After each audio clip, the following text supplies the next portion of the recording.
Medical के लिए ले जाया गया, ये जानकारी सामने आ रही है। यूपी पुलिस मेडिकल के लिए लेकर गई क्योंकि यूपी से ही सोनम सामने आई। सबके गाजीपुर से सोनम की गिरफ्तारी हुई है। सोनम को मेडिकल के लिए ले जाया गया। जो प्रोटोकॉल है उसका पालन यूपी पुलिस करती नजर आ रही है।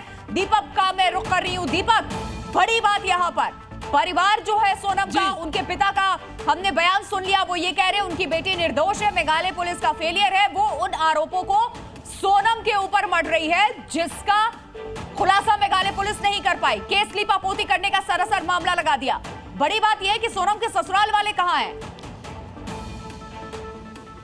जी बता दें कि सोनम के ससुराल वाले मेघालय में है, शिलोंग में सोनम के भाई है। बताया जा रहा है वो पुलिस के साथ लगातार सोनम को सर्च करने के लिए, क्योंकि राजा रघुवंशी की बॉडी तो मिल गई थी और उसके जो परिजन हैं जो और उसके ससुराल पक्ष के हैं वो कुछ लोग इंदौर में हैं। वो लगातार मीडिया उनसे बातचीत करने का प्रयास भी कर रही है। फिलहाल जो माँ बाप का जो दर्द है वह निकल कर जरूर सामने आ रहा है और लगातार सीबीआई जांच की मांग सोनम के माता पिता कर रहे हैं कि सीबीआई जांच की जाए। सोनम पर लगाया गया किसी भी तरीके का?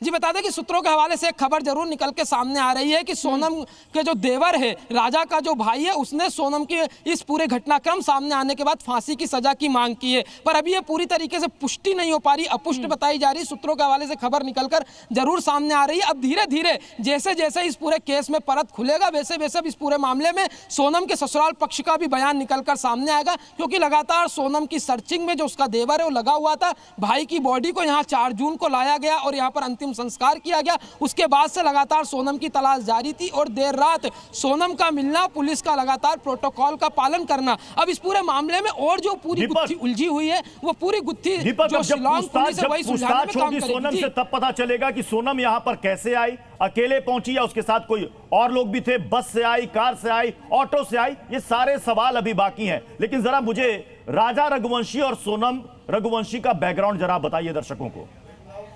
राजा रघुवंशी का कौन सा कारोबार था, क्या करते थे, सोनम कहां तक पढ़ी लिखी थी?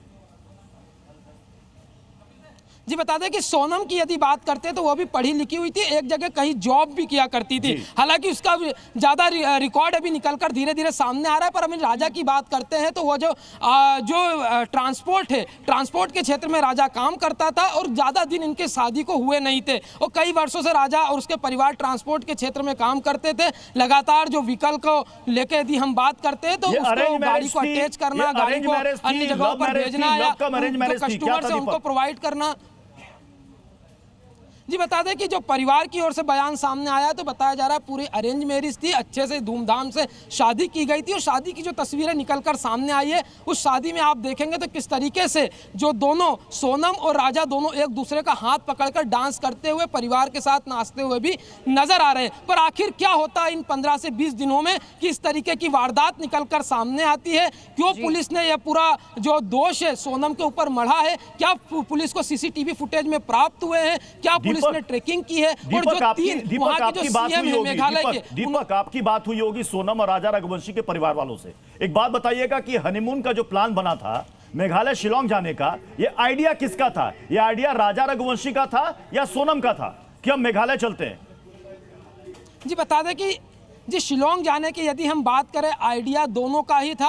दोनों की सहमति इसलिए थी क्योंकि दोनों जाना चाहते थे कश्मीर, पर कश्मीर में जो पहलगाम में जो घटनाक्रम हुआ इसलिए उन्होंने कश्मीर का दौरा रद्द किया और दोनों का हनीमून पे जाना था। इसीलिए दोनों ने तय किया कि मेघालय चलते हैं क्योंकि उन्हें वादियों में घूमना पसंद था, पहाड़ियों में घूमना पसंद था और फिर दोनों निकल पड़ते हैं मेघालय के लिए। Zee News.